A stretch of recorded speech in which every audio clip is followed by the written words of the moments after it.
Welcome students. आज आपण चित्रवर्णन हा पाठ करूं। आज हम बच्चों चित्रवर्णन ये लेसन करेंगे, जिसका मतलब है कि एक पिक्चर को डिस्क्राइब करना। चित्रवर्णन करताना आपल्याला चित्र लक्षपूर्वक निरीक्षण करायचे असते।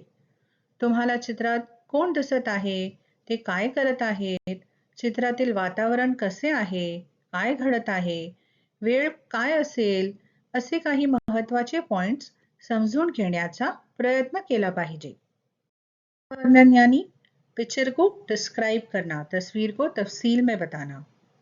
जब हम चित्र वर्णन करते हैं तो हमें उस तस्वीर को बहुत ही डिटेल में देखना चाहिए कि उस पिक्चर में कौन लोग हैं, क्या हो रहा है, वहाँ पर एटमॉस्फेयर कैसा है, यानी वातावरण कैसा है, क्या बारिश हो रही है, क्या धूप पड़ रही है, वहाँ पर क्या हो रहा होगा, क्या वाक़या हो रहा होगा, और टाइम क्या हो सकता है, सुबह है, शाम है। इस तरीके की जो चीज़ है, आपको तस्वीर को देखकर अंदाजा लगाना चाहिए। आपण वर्णन करायचं सुरू करूया। चित्र किती सुंदर आहे। चित्रात आपण पाहतो की मुसळधार पाऊस पड़त आहे। ये तस्वीर कितनी सुंदर है। हम देख सकते हैं कि इस तस्वीर में जोर जोर से बारिश हो रही है। रस्त्यावर सगळीकडे पाणी साचलेले दिसते। हम देख सकते हैं कि रास्ते पर हर जगह जो है पानी जो है यहाँ पर जमा हुआ है, क्योंकि इतनी बारिश हो रही है। आणि प्रत्येक जण पावसापासून बचाव करण्याचा प्रयत्न करत आहे।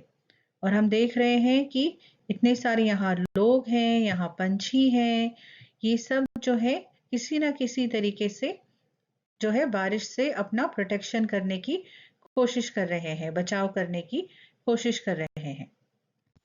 आणि काही मुले पावसात मजा करताना आपण पाहू शकतो। ते पावसाच्या पाण्यात कागदी होड्यांशी खेळत आहेत।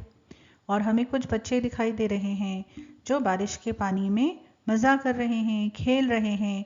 वो जो है पेपर बोट्स बनाकर, पेपर की नाव बनाकर पानी में खेल रहे हैं।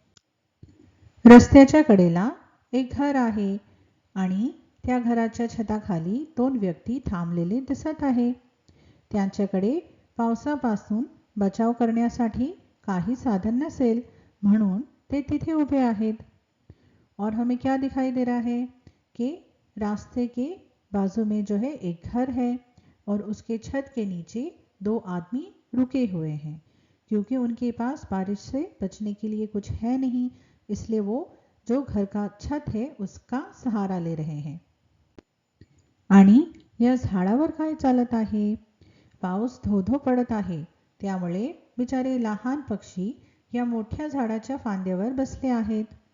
बारिश इतनी ज़ोरों से चल रही है, इसलिए जो ये छोटे छोटे परिंदे हैं, ये पेड़ के जो दरख्त है उसके ब्रांच पर बैठे हैं, उसकी टहनी पर बैठे हैं। अब इस पिक्चर में क्या हो रहा है? इथे एक मुलगी आहे जिने निळ्या रंगाचा रेनकोट घातलेला आहे, जो तिला पावसापासून वाचवत आहे। और यहाँ पर एक हमें लड़की नजर आ रही है जिसने नीले कलर का रेनकोट पहना है, जो उसे बारिश के पानी से बचा रहा है। पण शाळेचा गणवेश घातलेल्या या मुलाकडे रेनकोट किंवा छत्री नसल्याने तो पावसापासून बचाव करण्यासाठी डोक्यावर स्कूल बैग वापरत आहे। लेकिन ये जो बच्चा है जिसने स्कूल यूनिफॉर्म पहनी हुई है, इसके पास ना छतरी है ना रेनकोट है, तो इसने क्या किया, इसने अपना जो बड़ा बैग है वो अपने सर पे उठा लिया ताकि बारिश का पानी जो है उसे गीला ना कर सके। या पिवळ्या शर्ट घातलेल्या माणसाकडे संरक्षण करण्यासाठी काहीही नाही आणि असे दिसते की त्याला त्याचे घड्याळ ओले होऊ नये याबद्दल अधिक काळजी आहे, म्हणून तो आपल्या हातांनी ते झाकत आहे। और ये जो इंसान है, ये जो आदमी है जिसने पीले रंग की शर्ट पहनी है, इसके पास भी कुछ अम्ब्रेला नहीं है, रेनकोट नहीं है अपने आप को प्रोटेक्ट करने के लिए, बचाने के लिए। और ऐसे लग रहा है कि उसे उसकी जो घड़ी है जो उसने पहनी है उसे बचाने की ज़्यादा फिक्र है, इसलिए वो अपने हाथों से उसे बचा रहा है। आणि इथे एक आजोबा आपल्या 3 बैलांसोबत चालताना दिसत आहेत. त्यांच्या हातात काठी आहे आणि पावसापासून स्वतःचे संरक्षण करण्यासाठी त्यांनी घोंगडी वापरली आहे, ज्याला इरले पण म्हणतात. गावकरी किंवा शेतकरी हे रेनकोट ऐवजी वापरतात.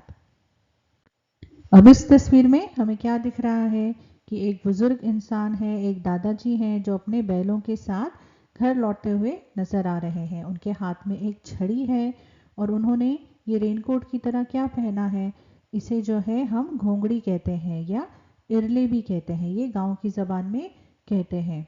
जो गांव वाले जो है या जो खेती करने वाले हैं वो इसे अपना बचाव करने के लिए पहनते हैं, धूप से या बारिश से. आणि आजोबांच्या सोबत चालणारी ही 2 लहान मुलं त्यांची नातवंडे आहेत आणि पावसापासून संरक्षण करण्यासाठी त्यांच्याकडे काहीही नसल्यामुळे ते काही मोठी पानाच्या फांद्या वापरत आहेत. और इनके जो दादाजी हैं उनके साथ 2 छोटे बच्चे नजर आ रहे हैं जो उनके पोता पोती हैं. उनके पास भी अपने आप को बचाने के लिए कुछ नहीं है, तो उन्होंने जो बड़े बड़े पत्ते हैं, बड़े बड़े डालियां हैं, उनका इस्तेमाल किया है अपने सर को ढाकने के लिए. आणि हे पहा, या शाळकरी मुलाकडे एक छान मोठी काली छत्री आहे. तर या मुलांच्या गटाकडे खूप मोठी रंगीबेरंगी छत्री आहे. या सुंदर छत्री खाली 3 मुलं आहेत. और हमने क्या देखा कि यहाँ पर एक बच्चा है जिसने स्कूल यूनिफॉर्म पहनी है. उसके पास एक बहुत बड़ी काली अम्ब्रेला है, छतरी है. और यहाँ पर एक बच्चों का ग्रुप है जिसमें 2 लड़कियां हैं, एक लड़का है. उनके पास ये प्यारी सी रंगी बिरंगी छतरी है और वो जो है आराम से इस छतरी के नीचे अपने आप को बचाकर जा रहे हैं. अब हम कुछ इंपॉर्टेंट वर्ड्स की मीनिंग्स देखते हैं. सबसे पहले है पाउस यानी रेन, बारिश. फिर है होड़ी यानी पेपर बोट, जो कागज की कश्ती है. फिर है दफ्तर यानी स्कूल बैग. फिर है घोंगड़ी यानी वुलन या जूट ब्लैंकेट. फिर है पक्षी यानी बर्ड. छतरी यानी अम्ब्रेला. बैल यानी बुलक और ऑक्स. और ये है फांदी यानी ब्रांच. और ये है पाने यानी लीव्स. आशा करते मुलांनो तुम्हाला हा व्हिडिओ आवडला. उम्मीद है बच्चों आपको ये वीडियो पसंद आया. प्लीज़ इसे लाइक करिए और अपने दोस्तों के साथ शेयर करिए और हमारे चैनल को सब्सक्राइब करना ना भूलें. मिलते हैं अगले वीडियो में.